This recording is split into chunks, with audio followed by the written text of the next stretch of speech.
का विभाजन हो रहा है जाति, धर्म, मजहब के आधार पर, तो तमाम मुद्दे ऐसे हैं जिससे जनता त्रस्त है। 2014 का एजेंडा और था, 2019 का एजेंडा और था, और 2024 में वो सारे एजेंडे, वो मुद्दे गायब हो चुके हैं। इस वक्त नेता प्रतिपक्ष यशपाल आर्य जी हमारे साथ है। सर, आप लगातार क्षेत्र में, पूरे उत्तराखंड में भ्रमण कर रहे हैं। क्या स्थिति है कांग्रेस की और किस तरीके से क्या रणनीति है, क्योंकि नामांकन भी हो चुके हैं और अब जो है काफी कम समय बचा हुआ है चुनाव में।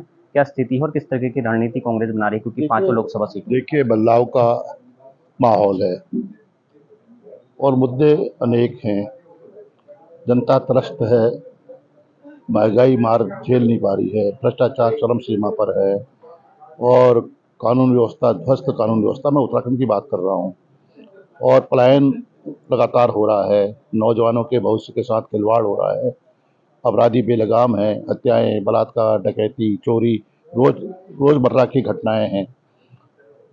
और जो हमारे किसान हैं, आज भी उनको न्यूनतम समर्थन मूल्य नहीं मिल पा रहा है। जो कहते थे हम किसानों की आय को दुगना करेंगे, आज उनका फसल का उचित मूल्य नहीं मिल पा रहा है। दलित शोषित समाज डरा हुआ है, भय का माहौल है। जो माइनॉरिटीज के लोग हैं वो भी डरे हुए हैं। पूरे देश में जिस तरह से संविधान की धज्जियां उड़ाई जा रही है, संविधान को कमजोर किया जा रहा है, लोकतंत्र को हाशिए पर लाया जा रहा है, लोकतंत्र की जड़ें कमजोर की जा रही हैं, देश को का विभाजन हो रहा है जाति, धर्म, मजहब के आधार पर, तो तमाम मुद्दे ऐसे हैं जिससे जनता त्रस्त है।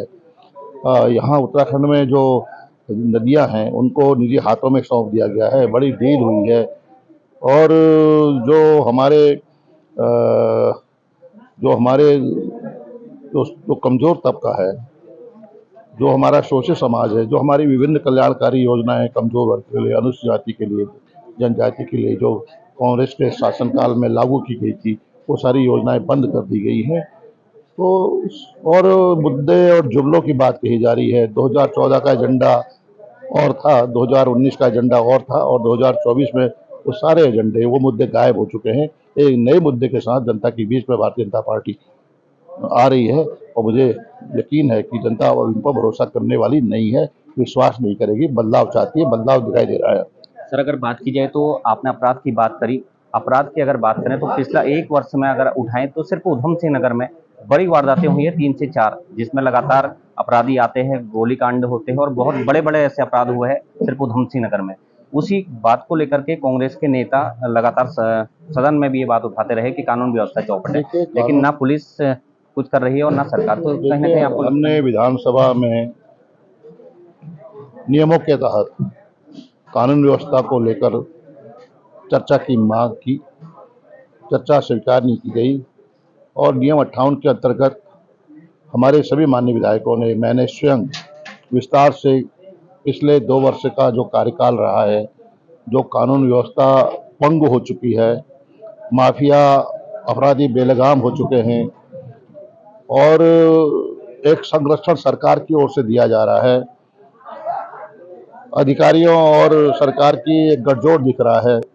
यहाँ की जल जंगी बेची जा रही हैं। कल ही परसों की बात है, 2 दिन पहले की बात है, उसमें जो हमारे नाना मत्ता गुरुद्वारा साहिब में जो डेरा प्रमुख थे, उनकी सुबह प्रातः परिसर के अंदर उनकी हत्या कर दी जाती है। और जबकि आजकल का माहौल है, आपकी पैरामिलिट्री फोर्स है, आपके आर्मी के जवान दिखाई दे रहे हैं, आपके पुलिस फोर्स लगी हुई है, और उनके हौसले कितने बुलंद है अपराधियों के, वो सरेआम मार के चले जाते हैं और सरकार और प्रशासन देखता रह जाता है।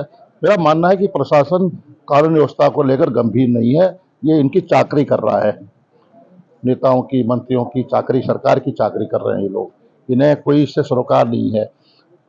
अच्छा होता कि तत्काल कार्रवाई होती, ऐसे अधिकारियों के खिलाफ दंडात्मक कार्रवाई होती, उन्हें सस्पेंड किया जाता, और एक मैसेज संदेश देने की जरूरत थी, जो भारतीय जनता पार्टी देने में, सरकार देने में नाकाम रही है।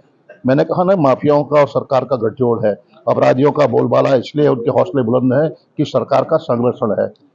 जी, धन्यवाद सर। तो ये थे यशपाल आर्य जी, जो कि लगातार सरकार और पुलिस के साथ ही साथ कानून व्यवस्था पर सवाल उठाए हैं और साफ तौर पर यही कहना है कि कहीं ना कहीं अपराधियों का और सरकार और प्रशासनिक अधिकारियों का गठजोड़ नजर आता है। राहुल सिंह हल्द्वानी।